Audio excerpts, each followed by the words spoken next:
Like, comment and subscribe. तो आप सभी ने पुनर्जन्म को लेकर काफ़ी किस्से और कहानियाँ सुन रखी होंगी, देखी भी होंगी, लेकिन आज हम आपको पुनर्जन्म की एक ऐसी सच्ची घटना से रूबरू करवाने जा रहे हैं जिसे जानकर आपको डर भी लग सकता है या फिर आप सोच में भी डूब सकते हैं। हालांकि इस घटना को खुद अमेरिका के वर्जीनिया यूनिवर्सिटी के पुनर्जन्म एक्सपर्ट टीम ने भारत आकर खुद इस घटना पर रिसर्च करते हुए इसे पुनर्जन्म की सच्ची कहानी का खिताब दिया था।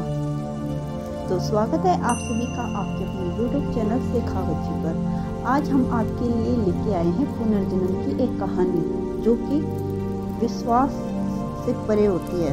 तो यह कहानी 5 दशक पुरानी है जो एक सच्ची घटना पर है।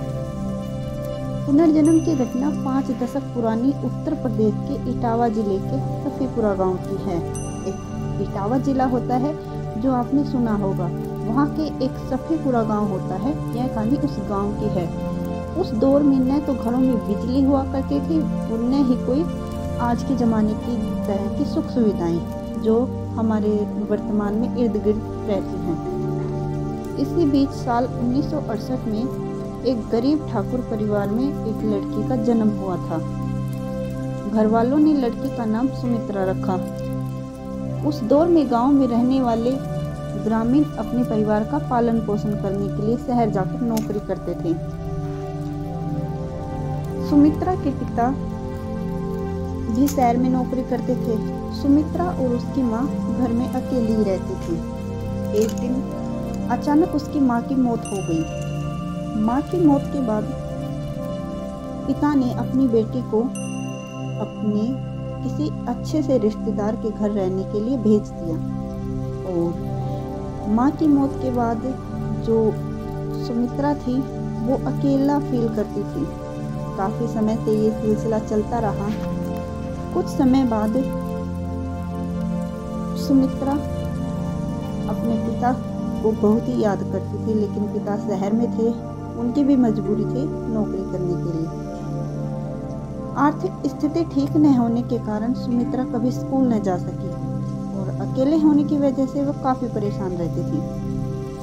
जिसके बाद उसके पिता ने मात्र 13 साल की उम्र में ही एक जगदीश सिंह का नाम का आदमी था, उसके साथ शादी करा दी। लेकिन जगदीश भी नौकरी करने के लिए शहर जाता था।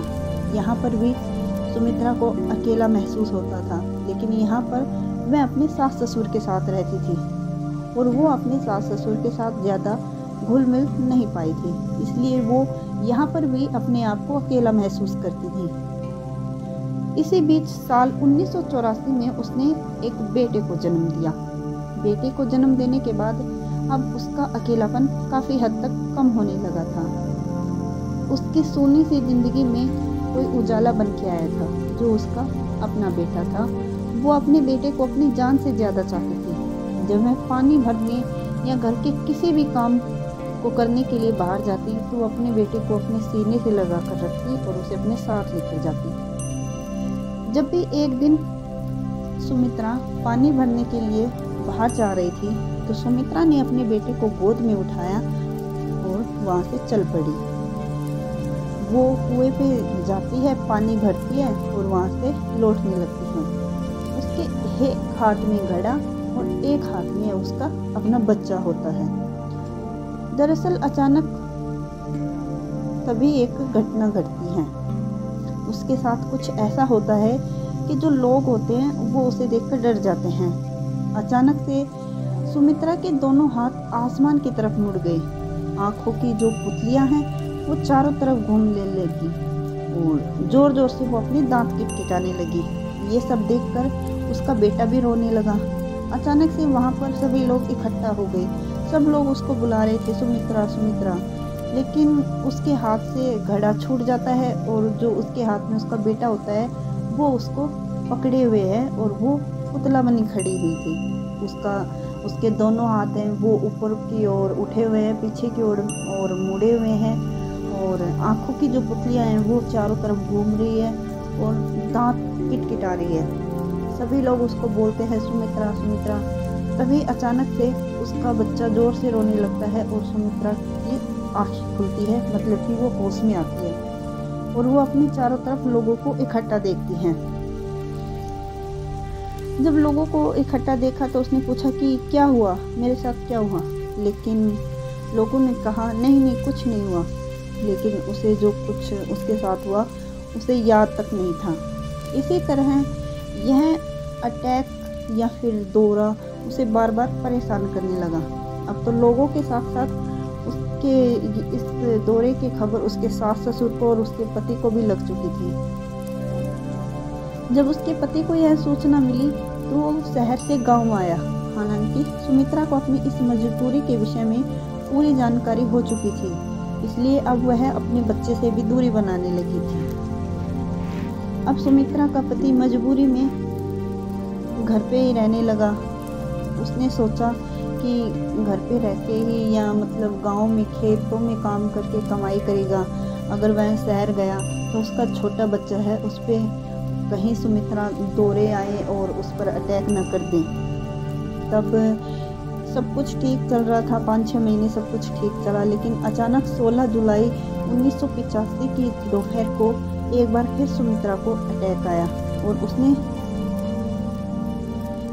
जब उसे अटैक आया तो फिर से वहीं उसके दोनों हाथ ऊपर उठ गए और पीछे की ओर मुड़ गए। आंखों की जो पुतलियां थी वो चारों ओर घूम रही थी। लेकिन तभी थोड़ी देर बाद में सुमित्रा ने एक लाइन बोली चिल्लाकर। वो लाइन क्या थी कि 3 दिन बाद उसकी मौत हो जाएगी और वो फिर बेहोश हो जाती है। ये सुन सभी लोग सुन रह गए। अब सुमित्रा के सास ससुर और पति को भी डर लगने लगा था, लेकिन हमेशा की तरह जब उसे होश आया तो वो सब कुछ भूल चुकी थी। जब उसके पति ने उसको सारी घटना बताई तो एक बार के लिए वो काफ़ी डर गई थी।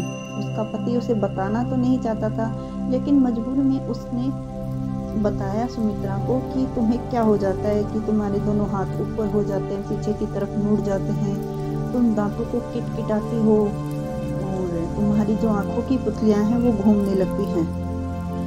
3 दिन बाद यानी 19 जुलाई 1985 का वो दिन आ ही गया जब सुमित्रा ने अपनी मौत की भविष्यवाणी की थी। लेकिन सुमित्रा ने सोचा कि भविष्यवाणी सच ना हो, इसके लिए उसने सुबह से लेकर शाम तक घर का कोई काम न किया और उसने पूरी तरह से सावधानी बरती। वो कोई भी ऐसा काम नहीं करना चाहती थी जिससे कि कोई दुर्घटना हो सके। वह दिन भर अपने घर के अंदर बैठी रही, लेकिन शाम को अचानक जब उसने दरवाज़ा खोला तो वहाँ से गुजर रही एक महिला को रोककर उसने उसका हालचाल जाना। दोनों आपस में बातें करने लगी, लेकिन अचानक कुछ ऐसा हुआ कि सभी घबरा गए। बात करते करते अचानक सुमित्रा हमेशा की तरफ आसमान की तरफ देखने लगी। उसके हाथ अकड़ गए, पीछे की तरफ हो गए और उसकी आंखों की पुतलियां घूमने लगी और दांत किटकिटाने लगी। घबराई हुई उस महिला ने आसपास के लोगों को बुलाकर इकट्ठा किया। तभी सभी लोगों ने सुमित्रा को काफ़ी हिलाया डुलाया, लेकिन वो एक पुतले की तरह वहीं पे खड़ी रही। कुछ भी नहीं हुआ। बाद में बड़ी मशक्कत की गई, वैद्य जी को बुलाया और सुमित्रा को ज़मीन पर लिटाया गया। वैद्य जी ने जब सुमित्रा का परीक्षण किया तो उसे मृत घोषित कर दिया। उसकी मौत की खबर पूरे गांव में आग की तरह फैल गई और सुमित्रा की भविष्यवाणी सच साबित हुई। उधर सुमित्रा की मौत के बाद उसकी अंतिम संस्कार की तैयारियां हो रही थी। जब सुमित्रा को सजाया जा रहा था, उसकी मांग में सिंदूर डाला जा रहा था, उसे चूड़ियाँ पहनाई जा रही थी, क्योंकि सुमित्रा शादीशुदा थी तो मरने के बाद उसको जिस दुल्हन की तरह तैयार किया जा रहा था, तो एक औरत अंदर से चिल्लाते हुए बाहर की तरफ भागी हुई आई और उसने कहा कि सुमित्रा ने अपनी आंखें खोली और फिर बंद कर ली। थोड़ी देर बाद दूसरी औरत आई और कहा सुमित्रा तो हिल डुल रही है, उसके हाथ पांव कुछ हरकत कर रहे हैं। उसके बाद लोगों ने जाकर देखा तो सुमित्रा बैठी हुई थी। सभी लोग डर गए, लेकिन हिम्मत करके एक बार फिर वैद्य जी को बुलाया गया और वैद्य जी ने चमत्कार बताते हुए कहा कि मातम करना बंद कर दीजिए, सुमित्रा भी जिंदा है। सुमित्रा के होश के आने के बाद उसने सभी को पहचानने से इनकार कर दिया। यही नहीं, जब उसके पति ने उसे जिंदा देखा तो वो उसके पास आए और सुमित्रा को अपनी बाहों में भर लिया। तभी अचानक से सुमित्रा ने उसे धक्का दिया और कहा, आप कौन हैं और आप मेरे साथ ऐसा कैसे कर रहे हैं? ज़्यादा से जो अपनी जान से ज़्यादा प्यारा था उसका 5 महीने का बेटा, जो उसे 1 मिनट के लिए वो अकेला नहीं छोड़ती थी, वो उसे भी नहीं पहचान पा रही थी। लेकिन इसी बीच वह रोज अपने पति को एक खत लिख कर देती थी और अपने पति से कहती कि इसे पोस्ट कर देना। सुमित्रा पढ़ी लिखी नहीं थी, वो कभी स्कूल भी नहीं गई थी और वो रोज कैसे पत्र लिख सकती थी। लेकिन जगदीश भी पढ़ा लिखा हुआ नहीं था, लेकिन वो अपनी पत्नी से बहुत प्रेम करता था, इसलिए वो रोज उस पत्र को ले जाता और पोस्ट कर देता। यह पत्र वाला काम लगभग 3 महीने तक चलता रहा।